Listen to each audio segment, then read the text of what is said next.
السلام علیکم dear student, میں اقبال صادق آپ کی اردو کا ٹیچر الازہر آن لائن کلاسز کی طرف سے مخاطب ہوں۔ جیسے کہ آپ سب جانتے ہیں کہ پوری دنیا کرونا وبا کی زد میں ہے، جہاں تمام کاروباری زندگی مفقود ہو چکی ہے، اس کے ساتھ ساتھ مستقبل کی ستاروں کی آبیاری کرنے والی ادارے بھی اپنی مقدار میں پیوند خاک ہونے کو ہیں۔ اسی ضمن میں الازہر، جو ہر وقت اپنی ٹیچر اور طلباء کی ترقی و کامیابی کے لیے معمولاتی زندگی کے ہر چھوٹی پر برسر پیکار رہتا ہے، اسی طرح اب بھی اپنی طلباء کا قیمتی وقت ضائع ہونے سے بچانے کے لیے آن لائن کلاسز کا آغاز کر چکے، تاکہ طلباء گھر پر محفوظ بیٹھ کر اپنا مطالعہ کر سکیں۔ تو آئیے ہم اپنی آج کی کلاس کا آغاز کرنے جا رہے ہیں۔ آج سے ہم جماعت سیکنڈ ایئر کی اردو کی کتاب شروع کرنے جا رہے ہیں۔ اسی لیے آپ اپنی کتابوں کا پہلا صفحہ ملاحظہ کیجیے۔ اسی پہلے صفحے پر ہماری آج کا موضوع ہے مصنف مولانا شبلی نعمانی۔ شبلی نعمانی، جیسے کہ یہ نام آپ فرسٹ ٹائم نہیں سن رہے ہیں، اسی نام کو آپ نے، اسی شخصیت کو آپ نے، اسی شخصیت کی جو قد و قامت ہے، ادب میں اس کا جو مقام ہے، ادب میں اس کی جو حیثیت ہے، ادب میں یہ جو ایک ستون کی شکل میں کڑی ہے، ان سے آپ سب باخبر ہیں۔ تقریباً 8 سے 4 سال پہلے 9th کلاس میں آپ کی ملاقات مولانا شبلی نعمانی کے ساتھ ہو چکی تھی، اور آج ہم دوبارہ مولانا شبلی نعمانی کے حوالے سے پڑھنے جا رہے ہیں۔ تو وہ حالات جو آپ نے 9th کلاس میں پڑھی تھی، اس کی زندگی کی کچھ ہائی لائٹس، کچھ جھلکیاں اور اس کی کچھ کارہائی نمایاں آپ تو پڑھ چکے تھے، لیکن آج آپ کو پھر سے اس کے بارے میں پتہ چل جائے گا کہ مولانا شبلی نعمانی جو صرف ایک شاعر نہیں تھا، جو صرف ایک انشائیہ نگار نہیں تھا، صرف ایک سوانح نگار نہیں تھا، صرف ایک مصلح نہیں تھا، صرف ایک انشا پرداز اور مفکر نہیں تھا، بلکہ یہ ساری خوبیاں جو کسی بھی انسان کے اندر اتنی ڈھیر ساری خوبیاں ایک ساتھ نہیں ہوتی، لیکن ہماری اسی مصنف اور اسی شخصیت کے اندر یہ ساری خوبیاں کوٹ کر بھری ہیں۔ تو آپ دیکھ رہے ہیں کہ ہمارے آج کا جو موضوع ہے مولانا شبلی نعمانی۔ مولانا شبلی نعمانی کی اسی حالاتی زندگی یا بایو ڈیٹا میں ہم اس کے بارے میں پڑھنے جائیں گے کہ مولانا صاحب کی پوری زندگی کتنی سال تھی، اس کی پیدائش کہاں پہ ہوئی ہے، اس نے ابتدا میں یعنی 55 میں تعلیم کہاں پہ حاصل کی، پھر اس کی تعلیم کی تکمیل کہاں پر ہو گئی، پھر اس نے اپنی پروفیشنل لائف، عملی زندگی کا آغاز کہاں سے کیا، کون سی ملازمت سے، کس جاب سے، کس نوکری سے کیا، اور پھر ساری زندگی اردو زبان و ادب کے لیے جتنی خدمات اس نے انجام دی ہے، یہ ساری باتیں آج ہم کو اسی حالاتی زندگی یا بایو ڈیٹا کے اندر پتہ چل جائے گا، یہ معلوم ہو جائے گی۔ تو آپ دیکھ رہے ہیں کہ مولانا شبلی نعمانی جو ہمارے آج کا موضوع ہے، اس کے سامنے میں بورڈ پہ بہت کچھ لکھ چکا ہوں، لیکن ایک بات اسی حالاتی زندگی کو شروع کرنے سے پہلے میں آپ کی گوش گزار کروانے چاہوں گا۔ ہمارے بہت سے اسٹوڈنٹس اور ایسے بدقسمت ٹیچر حضرات بھی ہیں، دوسری شخصیات اور دوسرے لوگ بھی ہیں، جو ان کا خیال یہ ہے کہ اردو زبان یا اردو بہت آسان ہے۔ بے شک اردو زبان میں جو حلاوت ہے، جو گلاوٹ ہے، جو صلابت ہے، جو آن ہے، جو شان ہے، جو نغمہ یہ آلاف ہے، بے شک یہ دنیا کی کسی اور زبان کو نصیب نہیں ہے۔ یہ جتنی آسان ہے، اس سے کہیں زیادہ جو ہے نا یہ مشکل اور کمپلیکیٹڈ زبان ہے، اور ہماری بدقسمت طلباء کا یہ خیال ہے کہ اردو صرف ریڈنگ کی حد تک ہے۔ اردو زبان صرف ریڈنگ کی حد تک نہیں ہے کہ آپ کو ریڈنگ یا اس کی پڑھائی آپ کر سکتے ہیں تو بس یہ آسان ہے اور آپ اس کو رہنے دیں، اور یہی وجہ ہے کہ ہمارے زیادہ تر طلباء دوسری جو خشک مضامین ہیں یعنی فزکس، کیمسٹری، بایو، میتھس، اس کی برعکس اردو کو اتنا اس کی طرف کوئی رجحان نہیں کرتا، اور یہی وجہ ہے کہ جب اگزام ہال میں بیٹھ جاتے ہیں اور اس کا نتیجہ نکل آتا ہے تو ہمیشہ دوسری مضامین کے برعکس اس کے نمبر ادب میں، لٹریچر میں یا اردو میں کم ہوتے ہیں۔ صرف وجہ یہی ہے کہ ہم اس کو ثانوی حیثیت دے کر اس کی جو حیثیت ہے ہم اس کو بھول رہے ہیں۔ جتنا ٹائم، جتنا وقت، جتنی اسٹڈی اس کی کرنی چاہیے ہم اس کو نہیں دیتے، نہ اس کو وقت دیتے ہیں، نہ ٹائم دیتے ہیں، نہ اس کی کوئی حیثیت ہمارے دل کے اندر ہے۔ یہی وجہ ہے کہ ہم ہمیشہ نقصان میں رہتے ہیں۔ تو اسی لیے میں آپ کو بتانے جاؤں گا کہ کتاب بھولتی نہیں، میں بولتا ہوں۔ کتاب آپ کو مثال نہیں دے سکتی، میں مثال دیتا ہوں۔ کتاب آپ کو سمجھا نہیں سکتی، میں سمجھاتا ہوں۔ کتاب آپ کو کسی بھی لفظ کی، کسی بھی جملے کی یا کسی بھی مطلب کی مشکل لفظ کی تفہیم نہیں کرا سکتا، میں کر سکتا ہوں۔ مقصد میری بات کا یہ ہے کہ ماشاءاللہ آپ سیکنڈ ایئر میں پڑھ رہے ہیں تو پچھلے کلاسز میں پڑھنے کی وجہ سے آپ اردو زبان کی کسی بھی لفظ کی یا کسی بھی تحریر کی یا کسی بھی سبق کی ریڈنگ خود کر سکتے ہیں، لیکن اسی سبق اور اسی تحریر کے اندر جتنی مشکل الفاظ کا استعمال ہو چکا ہے یہاں بھی میں آپ کے سامنے لکھ چکا ہوا، ہم اس پر بھی بحث کریں گے کہ ان مشکل الفاظ کی معنی کیا ہے، اس کی صحیح تلفظ کیا ہے، اس کا مطلب کیا ہے، یہ سبھی باتیں میں آپ کو سمجھانے چاہوں گا۔ سب سے پہلے جو ہماری صفحہ اول یعنی پہلے صفحے پہ مولانا شبلی نعمانی کی جو حالات زندگی ہیں، میں اس کی پہلی 2 لائن ریڈ آؤٹ کرنے جاؤں گا تاکہ آپ کو معلوم ہو جائے کہ ہمیں ریڈنگ کس طریقے سے کرنی ہے، ہمیں پڑھائی کس طریقے سے کرنی ہے۔ تو دیکھیے، آپ ملاحظہ کیجیے، یہاں پہ لکھے کہ مولانا شبلی نعمانی کی پیدائش 1857 میں بورڈ پر بھی آپ کے سامنے لکھ چکا ہوں کہ اس کی پیدائش 3 جون 1857 کو یو پی کی ایک شہر جس کا نام ہے اعظم گڑھ، اس کی چھوٹی سی گاؤں بندول، جس کا بندول جراجپور نام ہے، اس میں اس کی پیدائش ہو گئی تھی، اور پھر 1914 میں اسی بندول جراجپور میں اس کی وفات ہو گئی تھی۔ لکھی کہ مولانا شبلی نعمانی اعظم گڑھ کی ایک گاؤں بندول میں پیدا ہوئی، والد کا نام شیخ حبیب اللہ تھا۔ ابتدائی تعلیم اعظم گڑھ سے حاصل کرنے کے بعد عربی و فارسی ادب کی تحصیل کے لیے غازی پور جا کر مولوی محمد فاروق کی شاگرد ہو گئے۔ اب یہاں پہ آپ کو پتہ چل گیا کہ مولانا شبلی نعمانی کی پیدائش بندول جراجپور میں 3 جون 1857 کو ہوئی،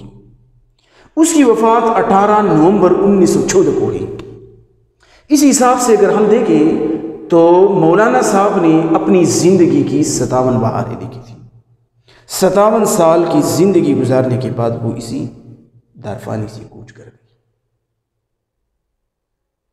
اور اس کے ساتھ ہی میں آپ کے سامنے لکھ چکا ہوں کہ مولوی صاحب کا ہماری اردو ادب میں بڑا مقام اور بڑا رتبہ ہے، جیسے کہ میں نے ذکر بھی کیا کہ وہ صرف ایک شاعر نہیں تھا۔ ہاں، مولانا صاحب کا بنیادی حوالہ شاعری ہے، لیکن اس کے ساتھ آپ سب کو پتہ ہونا چاہیے کہ مولوی مولانا شبلی نعمانی صاحب جو ہے یہ اردو زبان ادب کا پہلا مورخ یعنی تاریخ دان ہے۔ اسی کے ساتھ مولوی صاحب جو تھا پیشے کے لحاظ سے جب پہلی اس نے اپنی تعلیم مکمل کی تو تعلیم کی کمپلیٹ ہونے کے بعد، تعلیم کی تکمیل کے بعد اس نے عدالت میں وکیل یا وکالت کا پیشہ اختیار کیا، اور اسی پیشے سے آگے بڑھتے ہوئے وہ اسی عدالت میں امین دیوانی کے مقام تک پہنچ گئی۔ چونکہ مولانا صاحب کا دل اس کی مرضی اور اس کی خوشی اسی وکالت اور امین دیوانی کی نوکری میں شامل نہیں تھی، اسی وجہ سے وہ جلد ہی اس سے اس کا دل بیزار اور تنگ آ گیا، اور آخر کار اس نے وکالت امین دیوانی کی ملازمت کو خیر بات کہہ کر اس نے علی گڑھ کالج میں پروفیسری شروع کر دی، اور آخری وقت تک جب سر سید احمد خان زندہ رہے وہ علی گڑھ کالج میں بطور پروفیسر پڑھاتے رہے۔ یہ تھے مولانا شبلی نعمانی کے حوالے سے چند باتیں کہ مولانا شبلی نعمانی کی پیدائش مندول چراجپور میں، پوری زندگی اس کی 57 سال تھی۔ یہ ایسی باتیں ہیں جو آپ کو یاد رکھنی چاہیے، آپ کو نوٹ کرنی چاہیے، یہ ایسے نکتے ہیں جو آپ کے ذہن میں ہر وقت ہونی چاہیے، کیونکہ اکثر اوقات آپ سے پھر MCQs میں یہ باتیں آپ سے پوچھی جاتی ہے کہ مولانا صاحب کی پوری زندگی 1.5 سال تھی یا کتنی سال تھی، تو 57 سال، یا آپ سے یہ بھی پوچھا جاتا ہے کہ اردو زبان کا پہلا مورخ یعنی تاریخ دان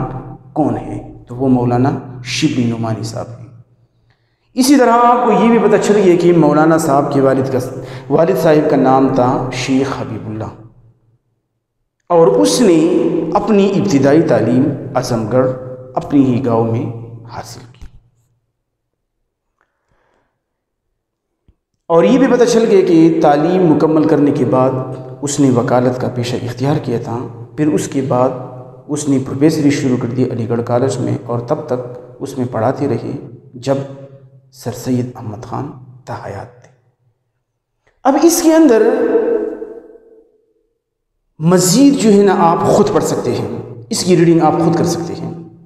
لیکن ریڈنگ سے آپ سمجھ نہیں سکتے، کیونکہ کتاب بولتی نہیں اور میں بولتا ہوں، کتاب آپ کو سمجھا نہیں سکتی، میں سمجھاتا ہوں۔ اسی لیے آپ کے آسانی کے لیے، آپ کے علم میں آنے کے لیے اسی سبق کے اندر جن مشکل الفاظ کا استعمال ہو چکا ہے وہ مشکل الفاظ میں آپ کے سامنے بورڈ پہ لکھ چکا ہوں، اس کی معنی یہ جو الفاظ ہیں ان کی معنی، ان کی مطالب میں آپ کو سمجھانے جاؤں گا، آپ کو انشاءاللہ اسی لیکچر میں ہی آپ کو اس کی تفہیم ہو جائے گی۔ دوسری لائن میں آپ نے دیکھا کہ اس نے کہا، کتاب میں لکھا گیا ہے کہ عربی و فارسی ادب کے تحصیل کے لیے مولانا شبلی نعمانی غازی پور چلی گئی، اور وہاں محمد فاروق کی شاگرد ہو گئی۔ اب یہ لفظ آیا ہے تحصیل۔ تحصیل جیسے کہ آپ جانتے ہیں کہ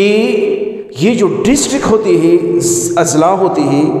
ضلع ہوتے ہیں، ان کو کئی تحصیلوں میں تقسیم کیا جاتا ہے، لیکن یہاں اس سے مراد وہ تحصیل نہیں ہے۔ جیسے کہ ہمارا جو سوات ہے، ضلع سوات، ہمارا یہ ڈسٹرکٹ جو ہے نا ابھی کئی تحصیلوں میں بٹ چکا ہے، جیسے کہ تحصیل باغوزئی، تحصیل بری کوٹ، تحصیل کبل، لیکن اس سے مراد یہ تحصیل نہیں ہے۔ اس تحصیل یہ جو عربی زبان کا لفظ ہے، اس سے مراد ہے حصول، حاصل کرنا، تعلم یعنی سیکھنا۔ یہاں پہ ہے تحصیلی علم، اس کا مطلب ہے حصولی علم، مزید تعلیم یعنی عربی اور فارسی کی تعلیم حاصل کرنے کے لیے، حصولی علم کے لیے وہ اپنے علاقے بندول کو چھوڑ کر وہ غازی پور چلے گئے، اور جب اس نے تعلیم مکمل کی، تعلیم کی مکمل کرنے کے بعد تعلیم کی تکمیل پر اس نے جب وکالت یا وکیل کا پیشہ اختیار کیا، تو اس کے بعد ہی وہ اسی عدالت میں امین دیوانی یہ جو آپ کو نظر آ رہا ہے، اس کی ملازمت پر اپنی ذمہ داریاں نبھانے لگی۔ اب امین دیوانی کیا ہوتا ہے؟ یہ عدالتی مال میں بٹوارا کرنے والا ہوتا ہے، اور اس کے نیچے ایک لفظ ہے کہ وکالت اور امین دیوانی کی ملازمت کرتے ہوئے اس کا دل ان سے اچھٹ گیا۔ اچھٹ کی معنی کیا ہے؟ یعنی دل اس کا تنگ ہو گیا، بیزار ہو گیا، اس کا جی نہیں چاہتا تھا کہ میں وکالت کا پیشہ یا امین دیوانی کے پیشے پر رہوں، میں اسی ملازمت کو کرتا رہوں۔ یہ اس کے دل کے ساتھ مطلب کہ اس کے دل کو نہیں بھا رہا تھا یہ پیشہ۔ جب اس کو اچھا نہیں لگ رہا تھا، اس کا دل تنگ ہو گیا، تو آخر کار اسی پیشے اور اسی ملازمت کو خیر بات کہتی۔ اس کے بعد اسی حالاتی زندگی میں ایک لفظ ہے جس کا وہ ایک لفظ استعمال ہو چکا ہے، اسلامیات۔ اسلامیات جسے کہ ہماری مذہب کا نام اسلام ہے۔ بعض لوگ اسی مغالطے میں ہوتے ہیں، اس کو یہ مغالطہ رہتا ہے، وہ کہتے ہیں کہ اسلامیات اسلام کی جمع ہے، اور اکثر اس اوقات یہ سوال بھی کر لیتے ہیں کہ اسی کتاب کا نام اسلامیات نہیں ہونا چاہیے بلکہ اس کا نام دینیات ہونا چاہیے، کیونکہ دنیا میں مذاہب اور دین بہت ہیں، اسی وجہ سے اس کا نام دینیات ہونا چاہیے۔ حالانکہ اسلام تو ایک ہے۔ جب اسلام ایک ہے تو پھر اسلامیات کیوں ہے؟ حالانکہ اسلامیات اسلام کی جمع نہیں ہے، کسی بہت ساری اسلام مراد نہیں ہے، بلکہ اس کا مطلب ہے the study of اسلام، یعنی اسلام میات جو ہے یہ مطالعہ اسلام ہے۔ اس میں مولانا شبلی نعمانی کے لیے ایک لفظ کا استعمال کیا گیا ہے کہ نابغی روزگار شخصیت ہے۔ نابغی روزگار شخصیت کا مطلب ہے کہ وہ ایک ایسا مرینجانی مریج منکسیر مزاج داد و دہش والا انسان تھا کہ وہ کسی کو تکلیف دینے والا نہیں تھا، وہ کسی کو تکلیف نہیں دیتے تھے، دوسرے کے دکھ درد جو ہے وہ اپنی دل میں سمیٹ لیتے تھے، لیکن اپنا دکھ درد مطلب کہ اس کو چھوڑ کر کسی اور کو تکلیف دینے کی درپی کبھی نہیں ہوتی۔ اور ساتھ لکھا ہے کہ وہ ایک شاعر، ایک مصلح، ایک مفکر، ایک انشائی نگار، صباح نگار، یہ سب خوبیاں جو ہے اس کے اندر کوٹ کر بھری تھی۔ مصلح جو تھا یعنی دوسروں کے بیچ میں ہمیشہ صلح کرا دیتے تھے، کسی کو مطلب تکلیف نہیں دیتے تھے، کسی کو نقصان نہیں دیتے تھے، کسی کے بیچ میں انبن پیدا نہیں کرتے تھے، بلکہ ہمیشہ اس کی کوشش یہ ہوتی تھی کہ دوسرے لوگوں کے بیچ میں مطلب کہ مصلحت ہوں، دوسروں کے بیچ میں تعلق اچھا ہو، اور ہر کوئی جو ہے نا اپنے ایک دوسرے سے محبت رکھے۔ اس میں ایک اور لفظ ہے منطق، عربی زبان کا لفظ ہے، ویسے تو اس کی معنی ہے خوش کلامی، خوش نویسی، خوبصورت طریقے سے لکھ لینا، ایسی طریقے سے لکھ لینا، ایسی طریقے سے بھولنا کہ دوسرے لوگ اپنی طرف اٹریکٹ کر لیں۔ لیکن اس کی دوسری معنی بالفاظ دیگر کچھ یوں ہے کہ ٹیک طور سے سوچنے کا علم۔ یہ تھے وہ مشکل الفاظ جس کا استعمال مولانا شبلی نعمانی کی بایو ڈیٹا یا حالاتی زندگی میں ہو چکا ہے۔ امید ہے آپ سمجھ چکے ہوں گے۔ اس کے ساتھ اگر آپ دیکھیں تو مولانا کے بایو ڈیٹا کے آخر میں اس کی کچھ تصانیف یا کتابوں کی نام دی گئی ہے۔ اس کی کچھ کتابوں یا اس کی تصانیف کی نام دی گئی ہیں۔ ویسے تو مولانا صاحب نے ہر موضوع پر، شاعری پر، تاریخ پر، سوانح نگاری پر، انشاء پردازی پر، مضمون نگاری، بہت سارے مطلب کہ یہ جتنے بھی موضوعات ہیں اس پر طبی آزمائی کی اور بہت سی کتابیں لکھی ہیں، لیکن اس میں کچھ مشہور کتابیں ایسی ہیں جس کے نام یہاں پہ رقم ہے۔ اس میں پہلی تصنیف کا نام ہے سیرت النبی صلی اللہ علیہ وآلہ وسلم۔ سیرت النبی میں آپ کو بتاتا چلوں کہ مولانا صاحب کی شہکار تصنیف بھی یہی ہے۔ ویسے تو اس نے سب تصانیف بہت اچھی لکھی ہیں، لیکن جو اس کی مقبولیت کا، جو اس کی معروفیت کا، جو اس کی مقام اور مرتبے کا سبب بنا، وہ اصل میں یہی تصنیف یعنی سیرت النبی صلی اللہ علیہ وسلم۔ یہ اس نے رسول پاک صلی اللہ علیہ وسلم کی زندگی مبارک پر یہ کتاب لکھی ہے، اور اس نے کچھ ہی جلدیں لکھی تھیں۔ ابھی یہ تصنیف اس نے مکمل نہیں کی تھی کہ وہ اس دنیا سے کوچ کر گئے، اور اس کی باقی جو 2 جلدیں ہیں اس کی ایک ہونہار طالب علم جس کا نام ہے سید مولانا سید سلیمان ندوی، باقی اس نے مکمل کی۔ لیکن یہاں کمال کی بات یہ ہے کہ جب آپ مولانا شبلی نعمانی کی لکھی ہوئی تحریریں پڑھیں گے اور دوسری طرف مولانا سید سلیمان ندوی کی تحریر پڑھیں گے تو آپ کو یہ مطلب کہ محسوس نہیں ہوگا کہ یہ تحریر سید سلیمان ندوی صاحب کا ہے یا مولانا شبلی نعمانی کا ہے۔ دونوں کی تحریر آپس میں ایسی شیر و شکر ہو گئی ہے کہ پتہ نہیں چلتا کہ یہ تحریر شبلی صاحب کا ہے یا یہ تحریر ندوی صاحب کا ہے۔ اس کی ایک اور کتاب جس کا نام یہاں پہ درج ہے الفاروق، یہ سوانح عمری ہے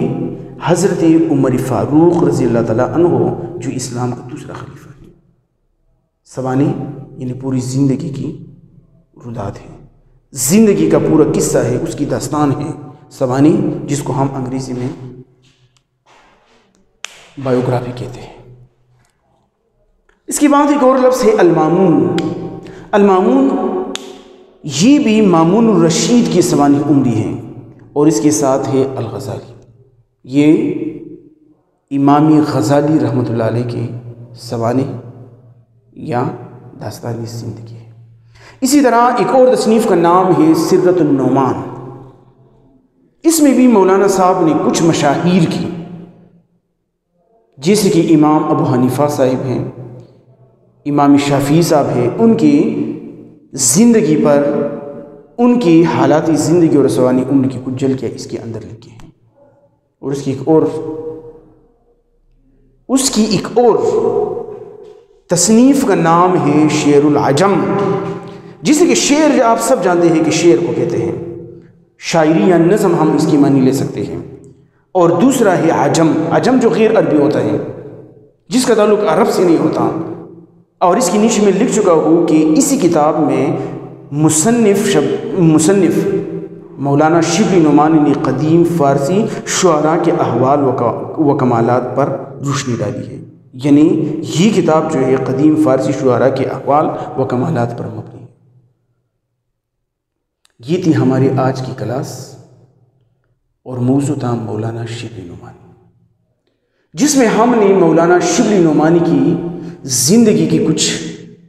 جھلکیاں، کچھ ہائی لائٹس پڑھی، اور اس کے ساتھ ہی مولانا شبلی نعمانی کا ہماری اردو ادب میں جو مقام ہے، اس کے اندر جو خوبیاں کوٹ کوٹ کر بری اور اس کی جو کارہائی نمایاں ہے، اس کو ہم نے پڑھا۔ آپ کو معلوم ہو گیا کہ اس کی پوری زندگی کتنی سال تھی۔ وہ اردو زبان کا پہلا مورخ ہیں، پیشے کے لحاظ سے وہ کیا تھے، پہلی ابتدا کس کی تھی، اور پھر بعد میں وہ کس مرتبے اور کس عہدے پر فائز ہو گئے۔ اسی طرح اس کی تصانیف کے نام بھی آپ کو معلوم ہو گئی، اس کی پوری زندگی بھی آپ کو معلوم ہو گئی کہ 57 بہاریں اس نے اپنی زندگی کی دیکھ کر اسی دنیا سے کوچ کر گئی۔ امید ہے آپ سمجھ چکے ہوں گے۔ آنے والی کلاس کے لیے، اگلے لیکچر کے لیے میں آپ سے اجازت چاہتا ہوں۔ اللہ حافظ۔